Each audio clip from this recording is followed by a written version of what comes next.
मित्रों, नमस्कार। भूमि अर्जन, पुनर्वासन और पुनर्व्यवस्थापन में उचित प्रतिकर और पारदर्शिता अधिकार अधिनियम 2013 के अनुसार समुचित सरकार किस प्रयोजन के लिए भूमि अधिग्रहण कर सकती है।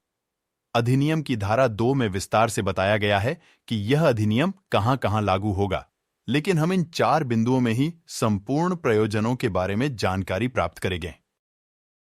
1.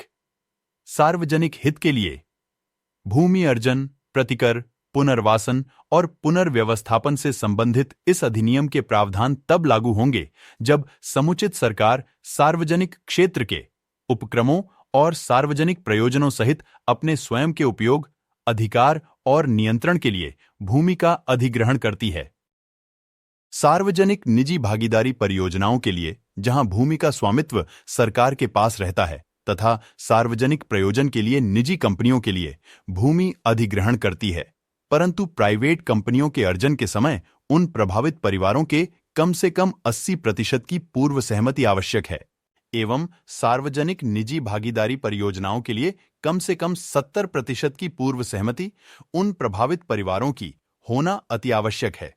परंतु यह महत्वपूर्ण है कि सहमति प्राप्त करने की प्रक्रिया धारा 4 में निर्दिष्ट सामाजिक प्रभाव आकलन अध्ययन के साथ कार्यान्वित की जाएगी। यह भी एक महत्वपूर्ण है कि इस अधिनियम के तहत पुनर्वासन और पुनर्व्यवस्थापन से संबंधित प्रावधान तब लागू होंगे जब एक प्राइवेट कंपनी भूमि के स्वामी से निजी बातचीत के माध्यम से ग्रामीण क्षेत्रों या शहरी क्षेत्रों में ऐसी सीमा के बराबर या उससे अधिक भूमि क्रय या अर्जन करती है। कोई प्राइवेट कंपनी सार्वजनिक उद्देश्य के लिए निर्धारित क्षेत्र के एक हिस्से के अधिग्रहण के लिए समुचित सरकार से अनुरोध करती है, परंतु जहां एक प्राइवेट कंपनी सार्वजनिक प्रयोजन के लिए भूमि के आंशिक अधिग्रहण के लिए समुचित सरकार से अनुरोध करती है, तो दूसरी अनुसूची के तहत पुनर्वास और पुनर्व्यवस्थापन अधिकार पूरे क्षेत्र के लिए लागू होंगे, जिसमें प्राइवेट कंपनी द्वारा खरीदी गई और अधिग्रहित भूमि शामिल है। नंबर 2. औद्योगिकरण को बढ़ाने के लिए औद्योगिक कॉरिडोर अथवा खनन क्रियाकलाप राष्ट्रीय विनिर्माण नीति में तथा राष्ट्रीय निवेश और विनिर्माण क्षेत्रों के लिए परियोजना अर्थात ज्यादा से ज्यादा उद्योगों को डेवलप करने के लिए जो परियोजना आदि है वो शामिल है। नंबर 3.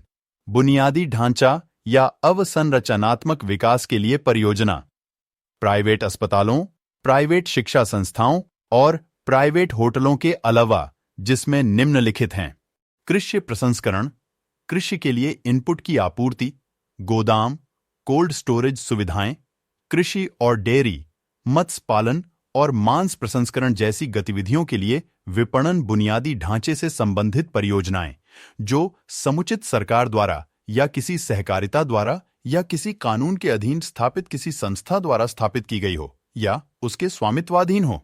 जल सिंचाई और जल संरक्षण संरचनाओं, स्वच्छता के लिए परियोजना, सरकार द्वारा प्रशासित, सरकारी सहायता प्राप्त शैक्षिक और अनुसंधान योजनाओं या संस्थानों के लिए परियोजना, खेल, स्वास्थ्य देखभाल, पर्यटन, परिवहन या अंतरिक्ष कार्यक्रम के लिए परियोजना। कोई अवसंरचना सुविधा जो केंद्र सरकार द्वारा संसद में ऐसी अधिसूचना पेश करने के बाद अधिसूचित की जाने वाली परियोजना।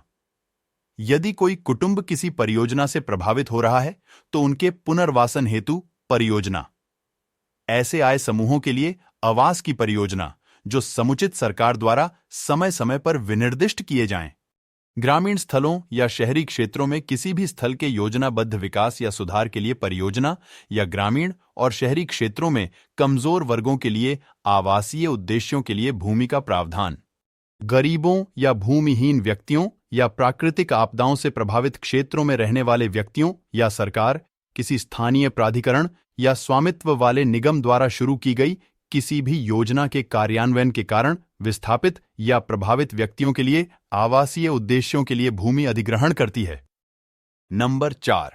सामरिक प्रयोजन के लिए नौसेना, सेना, वायुसेना और संघ के सशस्त्र बलों से, जिनके अंतर्गत अर्धसैनिक बल भी हैं, संबंधित सामरिक प्रयोजन के लिए या भारत की राष्ट्रीय सुरक्षा या रक्षा अथवा राज्य पुलिस, जनसाधारण की सुरक्षा के महत्वपूर्ण किसी कार्य के लिए भूमि अधिग्रहण किया जाता है। मान लीजिए भारत और पाकिस्तान के बीच युद्ध चालू हो गया। सैनिकों को गंतव्य स्थान तक पहुंचने के लिए बहुत लंबा रास्ता है, तो उनके लिए कम से कम समय में गंतव्य स्थान तक पहुंचने के लिए रास्ते और रहने के लिए कैंप आदि के लिए भूमि अधिग्रहण किया जाता है।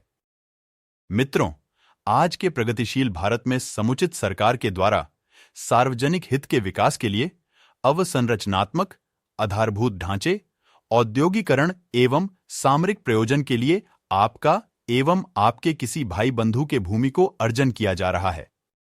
अधिकतम लोगों को यह जानकारी नहीं होती कि सरकार हमारी भूमि को किस मूल्य से ले रही है, इसकी सरकारी कीमत क्या है, कितने गुना मुआवजा मिलता है, फैक्टर क्या चल रहा है, कितना ब्याज देगी इत्यादि। यह सब जानकारी आप तक पहुंचाने के लिए यह चैनल बनाया गया है।